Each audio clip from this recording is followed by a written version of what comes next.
I'm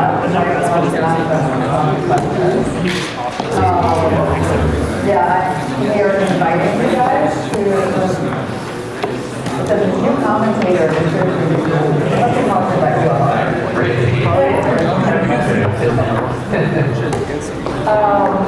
One of our viewers said, I'm moving to the Americans, but I also like to have these moments of nice and young, and I live in the Vulcan.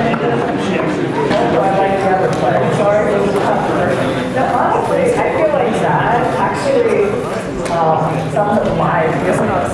I feel like maybe that David Baxter, kind of like how I feel. Of course, I think it's good for, American chess, chess worldwide, for 5 years now, it's win. Right. But, I personally think there's good storylines surrounding the other players, right? So it's very hard to have like a strong preference because you feel like it would be good for all of them to win. Yeah. It's basically backward movement. How do you feel that way? Like it's not even that I'm trying to cover up my preferences, That's fair. Like for example, I like losers in this tournament as well. Like you can be up there in that group, Another storyline that I would like, like one of the most interesting, aggressive players in this tournament is right? Nobody has a storyline. That's right. It's true. It's three storylines for, pretty much everyone, right? There's lots of,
Guys, we're tuning in again and talk more about the games. And with me now, I have Special Grandmaster Eric Hansen, Head of Chess Pro, and my good friend.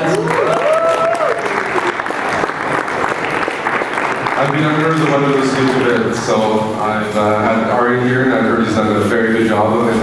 And I'm here to learn from him. I'm happy to be here for the final weekend. But yeah, let's find the most exciting games. Are any ideas there? Yeah, great to have you back, Eric. Let's. I think we can start with the open section. There's 2 games left here. So yeah, the Napo game ended in a draw. There was a repetition there, and makes a lot of sense. Both players don't want to take too much risk before tomorrow, where everything will be decided. So 2 games going on. We have Gukesh against Alireza. This game I find very interesting. There's been... What I was surprised about was that it looked like Gukesh was repeating, but Alireza finally went out of the repetition with king to h8 there.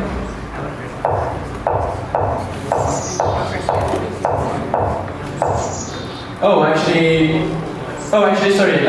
Gukesh plays on with queen to h4. Yeah, what I was going to say was that I really like White's position. I think the knight is great on e3, the f5 pawn is potentially weak.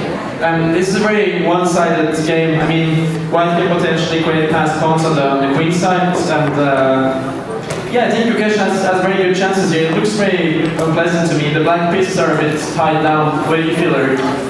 Yeah, I mean, I think it all revolves around, F4 and F5. F5 is a big weakness in black's position.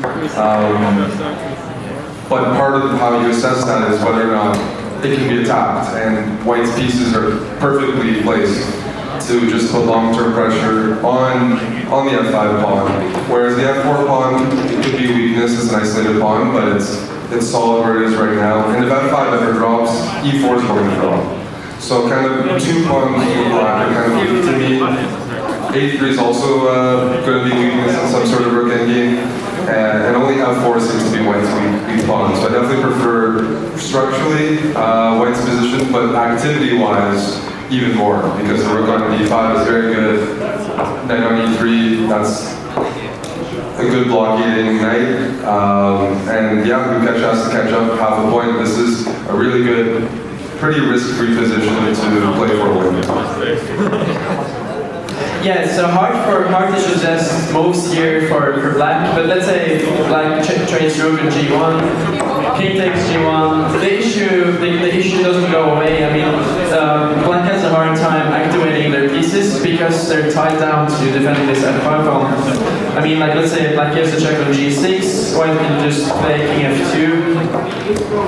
And also endgames, by the way, let's say if the queens get traded off, still endgames are tricky for black because the A3 pawn is weak, as Eric said, F5 pawn, and white can create a passer here. So definitely two results game. We'll see if Yukesh can make the most out of it, but for now it looks really unpleasant for black. Yeah, this is like a good example. I would never trade queens as white here in this circumstance because that's how black would solve the problem. So as long as white maintains the pressure as it is and doesn't correct black's pawn structure, there's just going to be long-term pressure on F5, eventually on the E3 pawn, maybe on the D7 pawn. So as long as you don't trade queens on G6, something like this, black's going to have to be passive for a very long time. Well, that's a little longer that time. In classical chess,